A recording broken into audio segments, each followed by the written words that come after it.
Broadcasting direct from Studio 12. You're watching Live with Bruce Gregori and at Jazz.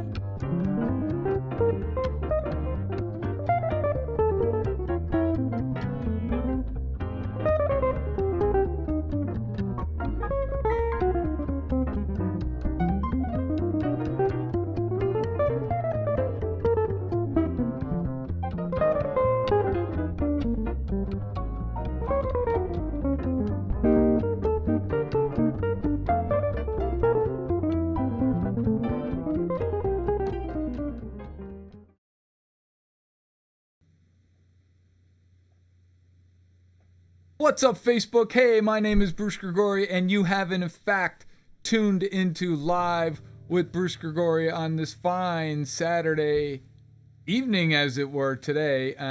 Gotta say, we are at Jazz, and we have hopefully a great show planned for you. I do appreciate all the love and support folks have been throwing out to me. I got a lot of emails and text messages and direct messages. Peter, if you're out there on the West Coast, I hope you're listening. You know, we'll get together soon and like that. And don't forget, if you haven't forgotten, we have some great guests coming up. And of course, later on in the program, very shortly, we have Mr. Ken Lester from Hartford Jazz Society, who's going to give us the condition, the state, and everything, and the union of jazz in the city of Hartford as it is today. So that's going to be a fun thing. Make sure you have your questions ready for him because he's ready for you. I gotta give a big shout out to Ecamm for making everything. We've been working around the clock to kind of make this program work, and there's a lot of moving parts between, you know, not just me talking and the video and the audio component of it and trying to produce the best show we can for you folks, and of course bringing guests in from around the planet, all over the world. You know, technology that's not new, but it seems to be very, very important as we kind of move through the state that we are now. I got to give a big, huge shout out to my friends, Razor's Edge Cabinets, who make some of the best cabinets on the planet. They are fantastic. Jeff Fleischer down over in Wisconsin. I do not know why I want to say down, but Jeff's a great guy. You can see a few of his cabinets in my background if you can make them out. And he does all the great stuff. Of course, we have Ghs Strings. You know, GHS, they make some of the best wires on the planet. Battle Creek, Michigan. They were created in the United States and still made here. And great company. Greg Ord up in Granby, Connecticut is one of the main guys for GHS in this area. And I'm fortunate enough to be with them as a company because they really treat me very well. And I have that signature set out there, 15 to 54. If you're interested in anything like that, let me know. And of course, Benedetto Guitars, Jackson Evans. We're going to try to get Jackson on the show a week from this Monday. So hopefully that'll happen and that'll work with his schedule as well. And Jackson's a great guy. And of course, Howard Paul and Robert Benedetto, the mastermind behind the instruments, of course. And Mr. Jeffrey Ding. Jeffrey, I'm going to try to get Jeffrey on the wire for the show. He makes some unique audio products, and we're running his cables right now. And you know, so he's in an outside of the United States, and so you know, we're going to work as much as we can to get him on the program. But he is a really great guy and owns a great company. So if you're interested in great guitar cables, audio cables, speaker cables, things like that, check out Speak Friends Cables. And of course, my man, Mr. Peter Henrikson of Henriksen Amplifiers, wherever he may be. There it is. And Peter makes a great product. And we're going to have Peter on the show Monday night at 6:30 p.m. So if you are a Benedetto user, Jimmy Bruno, this goes out to you. You make sure you're on that show to ask Peter where your amp is. And any other users, I know Barry Greene is a Benedetto user, but they're Peter Henriksen Amplifier as far as I'm concerned.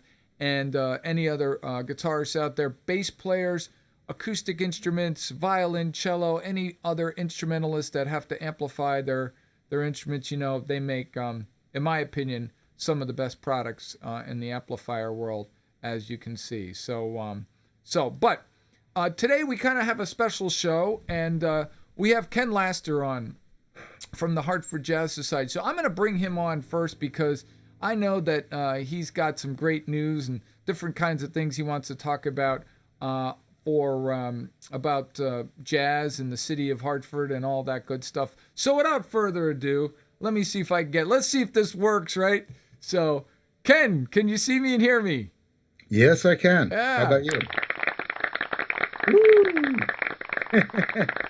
Much applause for Ken. So thanks, brother, for being on the show. I appreciate it. My pleasure. My pleasure. Yeah, man. And now, so, we met, you and your wife coming on Wednesday nights to the half-court gig in Hartford and hanging with Braden Beeson and Kirk Woodard. And we had Conrad DeZimian and Nate Jennings was playing tenor for us a couple of nights. And you guys have been big supporters in jazz. So how did you get into jazz? How did you get into the whole scene? Oh man, well, I am I am a child of the 70s, or at least when I started listening to jazz music.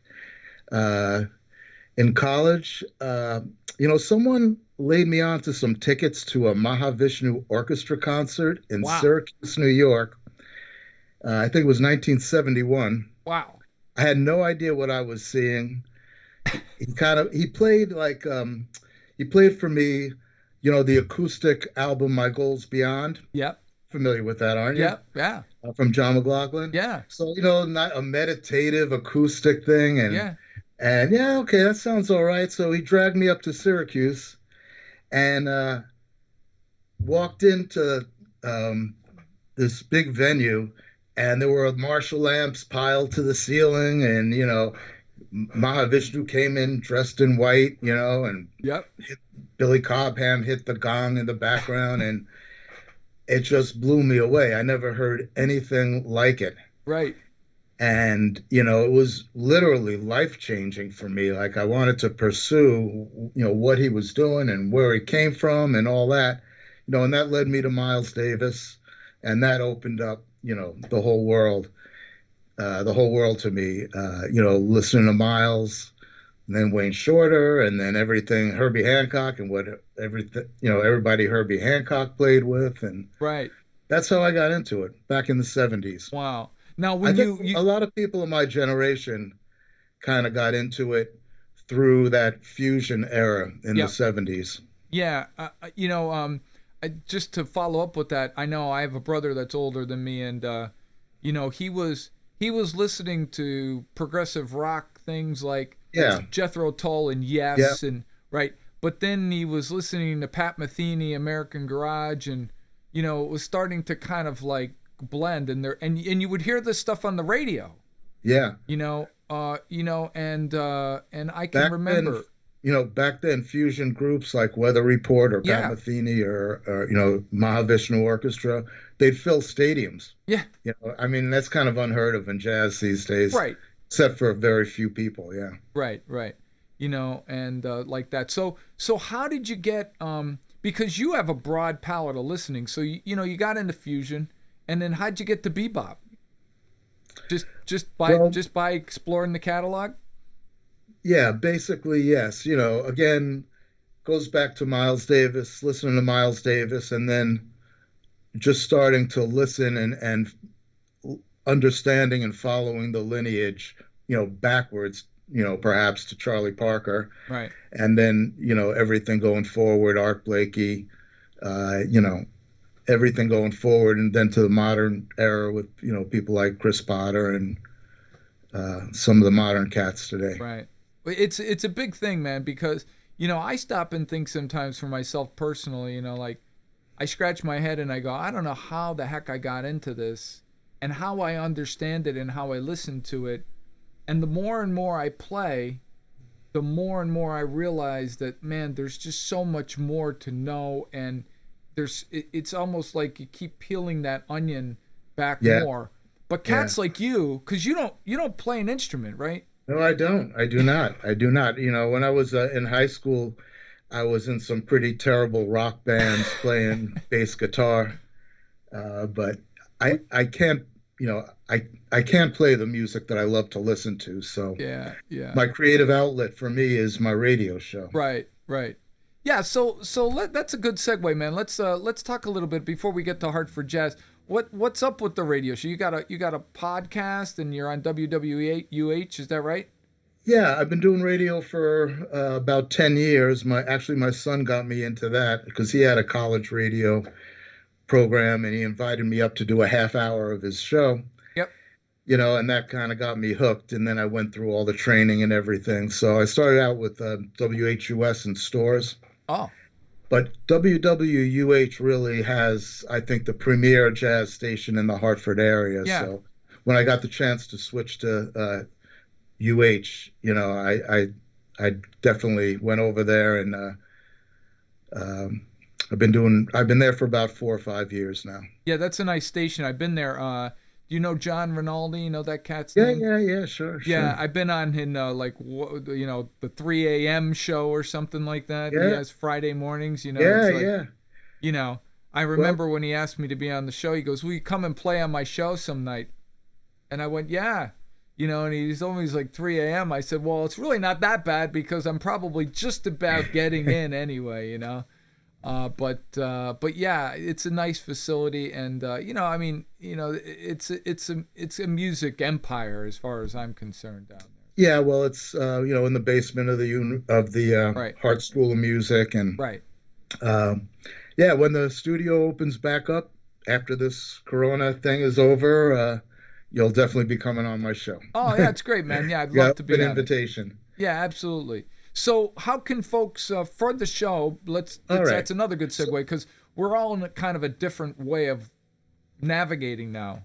And Okay. How does that work for you? WWH has jazz music in its block scheduling hours. It's got music, jazz, 30 hours a week. Yep. And then there's some other overnight shifts that have jazz also. So it's Monday through Friday, 9 till noon is jazz. Yep. My show is on Friday, 9 till noon. Okay. And then we also do Tuesday through Friday, 9 p.m. till midnight. Okay. And Maurice Robertson is on at that hour, and some other good DJs also. And that's 7 days a week? Yes. Wow. 5 days a week, Monday through Friday. Monday through Friday. Okay. Yeah. Okay. And so are you now? What are you doing now that are you not going into the studio now, right? No. The university closed down. Yep. We kept going for a couple of weeks. They had sent the students home, but the school was open, for administrative stuff and things. Yep. But finally, they shut, the entire campus down. We had to leave. Okay. So I do have the opportunity through our general manager, John Ramsey. Yep. We can record our shows at home. Okay.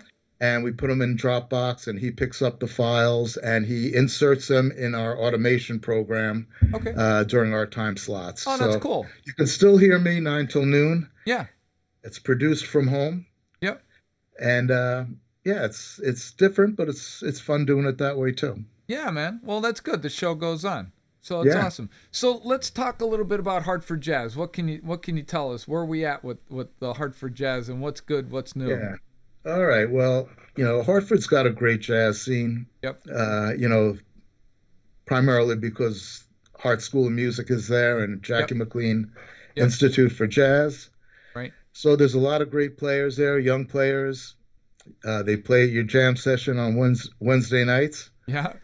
And a lot of great players have come out of there. Yeah. So it's always been a great jazz scene. People come, some top class musicians come in from New York and Boston. Yep. A lot of times they come in because of the legacy that Jackie McLean left for us, and they come to pay homage to Jackie McLean. So it's a great scene. Yeah. Of course, everything right now is kind of, in a state of limbo. Right. But there's some weekly things that happen. You've got your jam session at the Half Door. Right. Black Eyed Sally's on Monday night. Monday nights, yep. Arch Street Tavern There's a big band that plays there Monday night as well. Okay.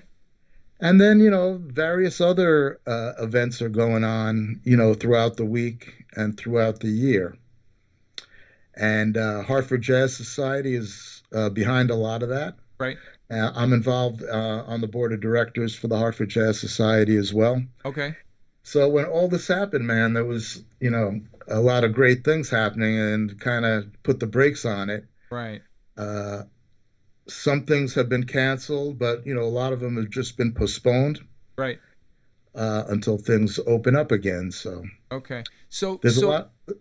Go ahead. Yeah, there's a lot of things that were happening that are going to pick up as soon as some of these restrictions are loosened up. Yep. We had a great jazz education, adult education program that was about to start on March 23rd. Okay. It's called Jazz 201. It's a follow-up to something we did last year, Jazz 101. And it's 8 two-hour courses at the Hartford Public Library. Okay. And so we were about to start that. We had to cancel it when the Hartford Public Library shut down. Right. But that's going to pick up as soon as we're able to do that. And that's taught by a cat out of New York City. His name is Ben Young. Okay. Yep. I don't know if you know him. I know the name. Yep. Yep. What is it? KFR radio? Yep. New York City radio station. Right. And he developed this program with Phil Schaap. Okay. And they actually they've presented this program in New York City at Jazz at Lincoln Center. Cost $250 there to take the program, and we're offering it for free. There you go, man. Hail to Hartford Jazz, right? So Hartford Jazz Society is going to foot the bill to get Ben Young in here to do his 8 sessions. And if people are interested, they can go to the Hartford Jazz Society website. We had 50 people enrolled already.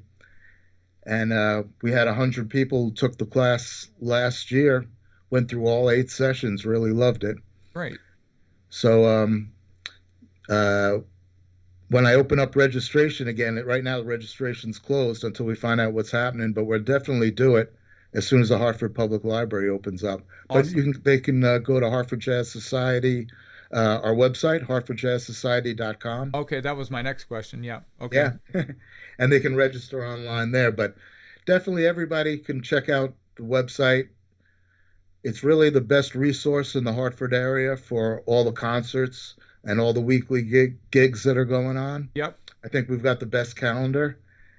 So hartfordjazzsociety.com. Awesome. And it's got a calendar out there with all the events, and people can kind of see what's weekly, what's who's playing where kind of thing. So Yep. That's awesome. And so now the other thing, you were talking about cancellations, but we're kind of, you as well as I, and we talked offline, we're kind of thinking about now summer, and you guys do have things at this point planned for the summer. Can you tell us a little bit about what's that, or is that kind of under the radar right now as far as we're not supposed to know? I really can't. I wish I could tell you the lineup, but I really can't yet because the contracts are, in the stages of being drawn up. Okay. But we do have commitments. It's 6 Mondays. Okay. It was scheduled to start the Monday after July 4th. Okay. 6 consecutive Mondays. Fingers crossed, right? Fingers crossed. Who knows? It depends on a lot of things. It depends that's right. on the city of Hartford. Yeah. It depends on the sponsors. But so far, the sponsors have come through. Okay. I was surprised, actually. Yeah. But the grants that we that fund this whole series, the funds are starting to come through. So okay, well, that's good news. I can keep your fingers crossed. Yeah. I think we've got like the best lineup we've had in years. It's a really good lineup. Can you give us an easy hint of anything?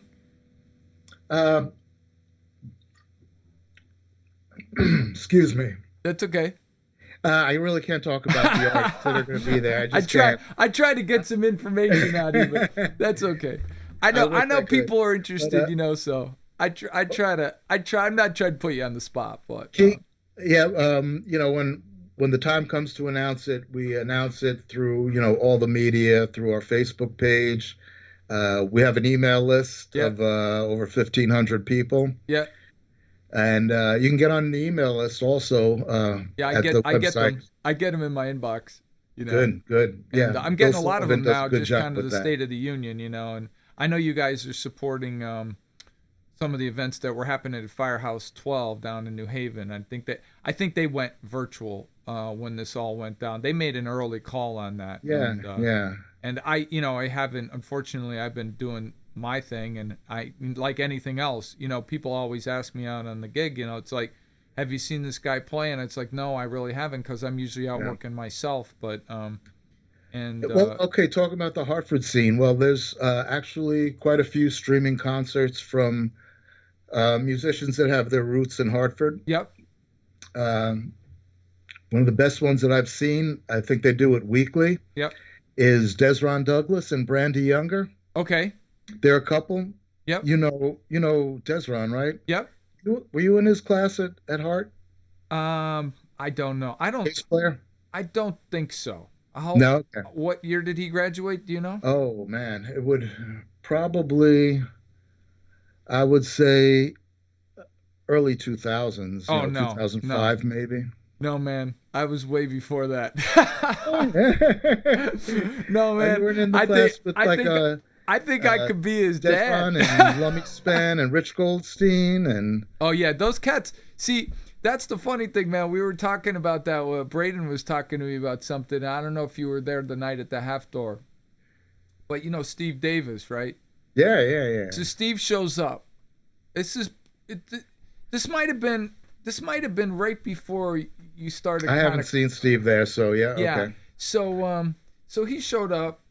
It was around the holidays, like early though in December, and he showed up and he put his bag down and started kind of getting up ready to play, jumped up, and then it's so funny because they were talking to me about it and they were like Steve's kind of an aggressive player sometimes, and I'm like, yeah, it's okay, and it's not a big deal, and they're like, well, us younger guys, we kind of have to deal with that. And I got some bad news for you folks. I'm actually older than Steve.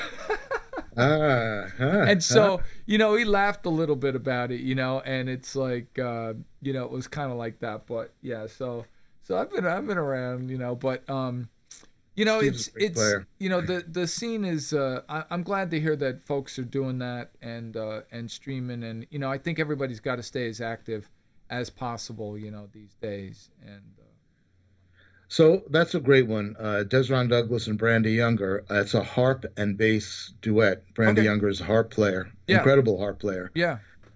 Definitely, plays in the tradition of Alice Coltrane. Yep. And then there's some younger kids. There's Erica T. Bryan, singer. Yes, I know the name. In fact, I've seen her sing before. Yeah.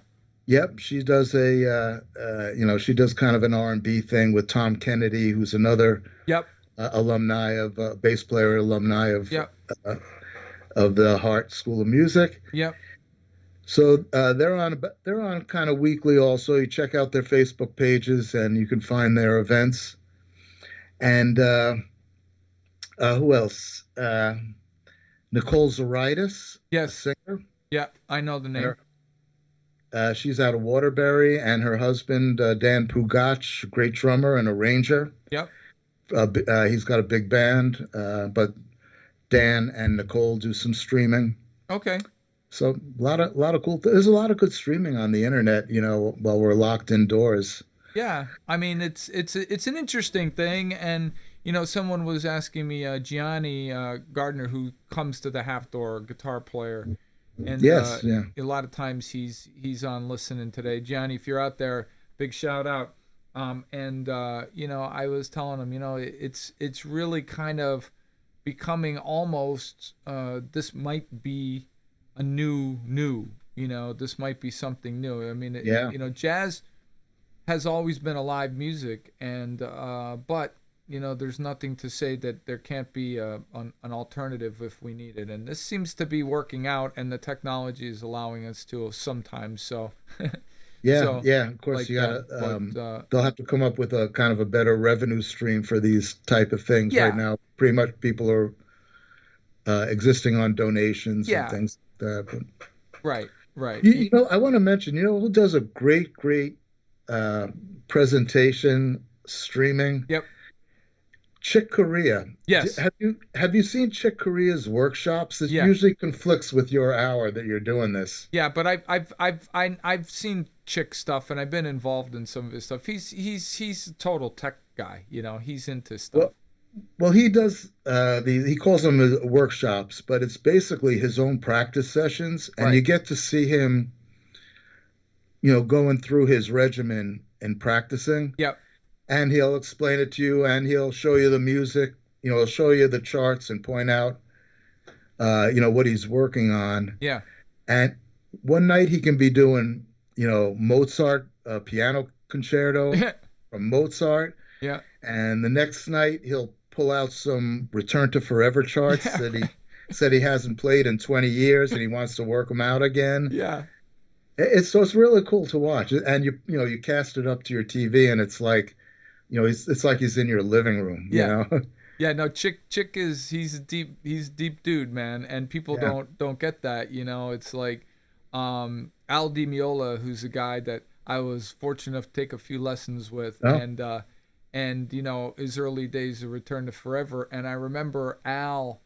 The main thing I remember, people always have their opinions of him as a person, what have you. Yeah. But I said one thing about Al is he said to me is there's nobody on the planet that had a better sense or has a better sense of rhythm than Chick Corea.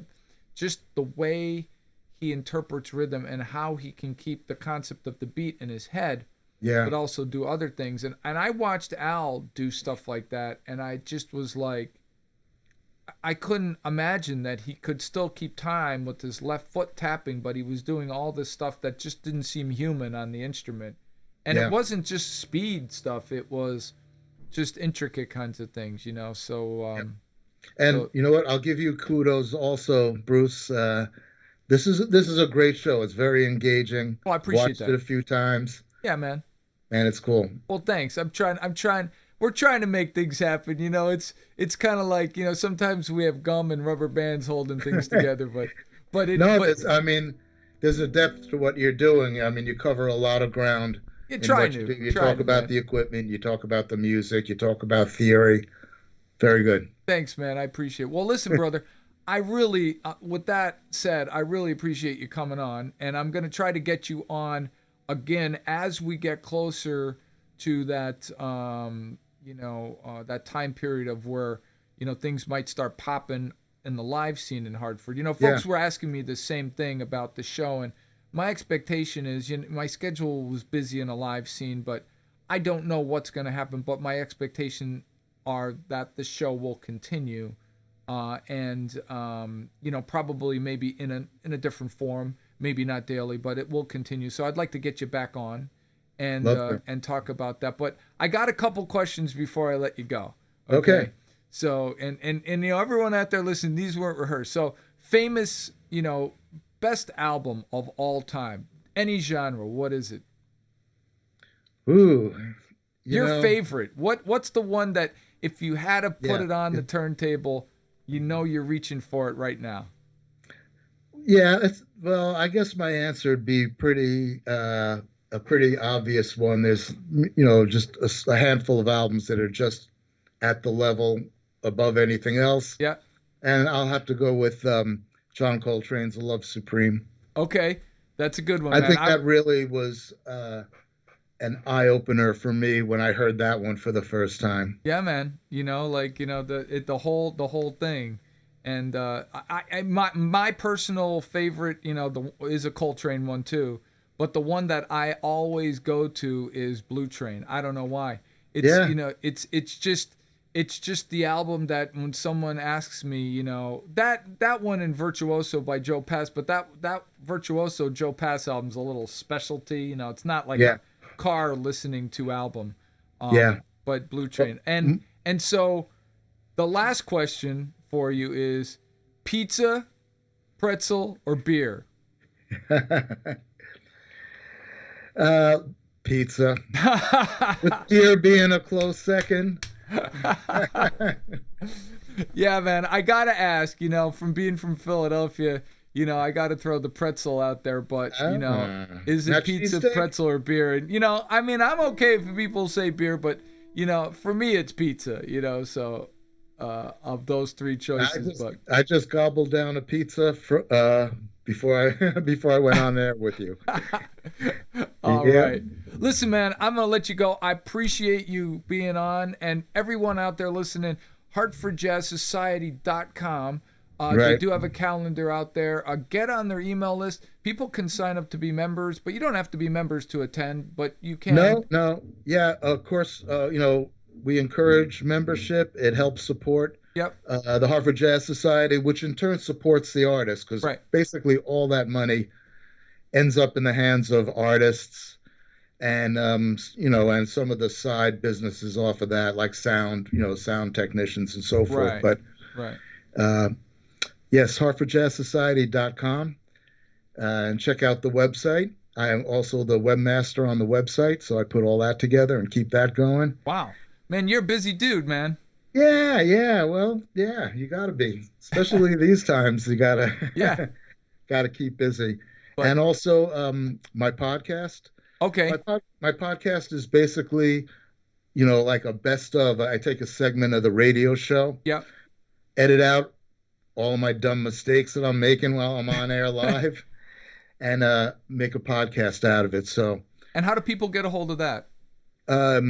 You can get it through, it's jazzandbeyond.podbean.com. But you could just Google, Ken Laster Jazz Podcast or Jazz and Beyond Podcast. Okay. And, it's on Apple's podcast program. Anywhere you can get podcasts, you can find it.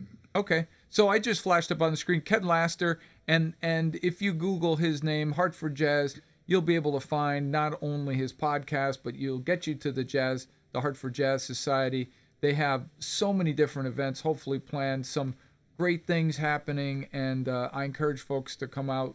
And once we get back online, I'm sure the website will start to, give notice, and we're going to get some information from the leaders in the state what's happening anyway. But so listen, brother, I'm going to let you go, but man, thanks for being on the show.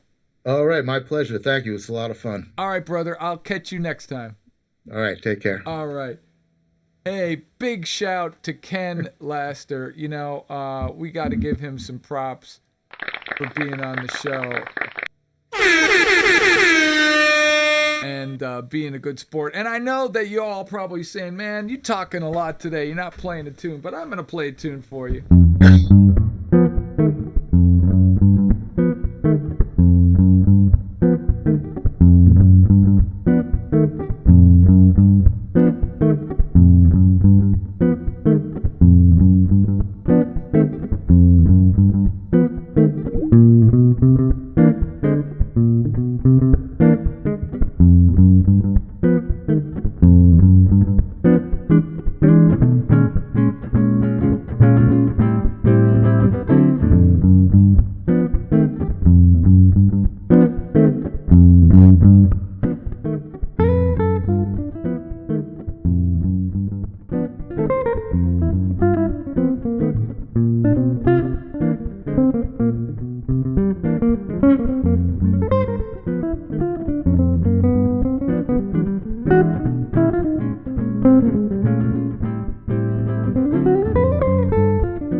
Yeah, the tune Cisco by Pat Martino, written in 1967 when Pat was just 22 years old. He wrote that tune when he was actually, I believe, 19, and blew the changes on that tune when he was 22. Such a great tune. If you have not checked it out, I suggest you do so. Pat is such a great player all around. And the album is actually Strings is the album that you can hear that on. I gotta once again thank, if you we're not on earlier with us, but you are, and now I gotta thank Ken Laster from Hartford Jazz. He was on and gave us a really in-depth kind of view of what's happening in the city of Hartford with jazz. I suggest you folks really, go out and support whatever music is out happening, but from what Ken was telling us, that there's a bunch of live stream shows going on in Hartford and the surrounding area in Connecticut. So please hop on Facebook and check some things out. Also, he talked a lot about the free adult jazz 201 program at the Hartford Public Library, I believe, and they're hoping that's going to come back online once we open things up in the state. And that's a free program. Please go out to the HartfordJazzSociety.com website and check that out, as well as their calendar. And don't forget all the programs they have planned for their Monday night series in Hartford starting after July 4th. And that's another thing that you can look forward to. And plus all the weekly things happening. Black Eyed Sally's Monday night, and Arch Street Tavern Big Band Monday night, the Half Door Wednesday night on Sisson in Hartford with my personal band, and all the other live events. So there's some more stuff happening out there. I hope you're all doing good. I am way out of time, but I'm going to play another tune since I spoke so much about everything else. I hope you're still with me. This is a tune by Miles Davis.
Yeah, the tune is Tune Up by Miles Davis, written in 1953.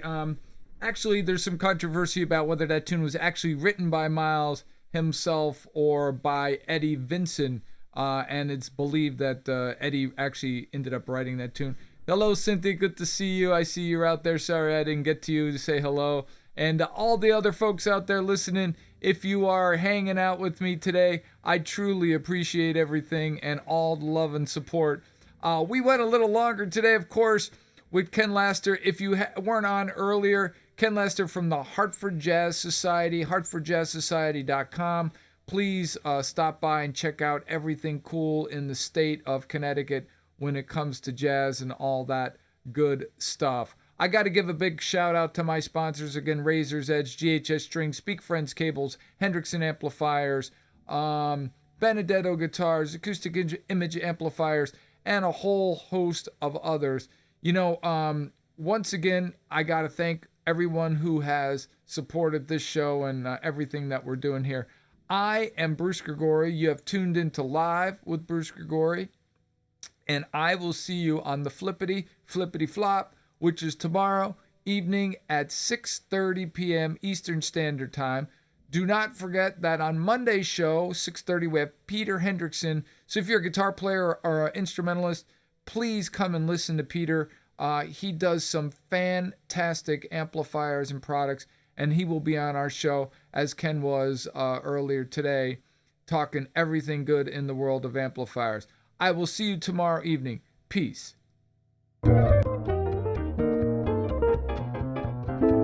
Bruce Gregori, video on demand. www.brucegregori.vhx.tv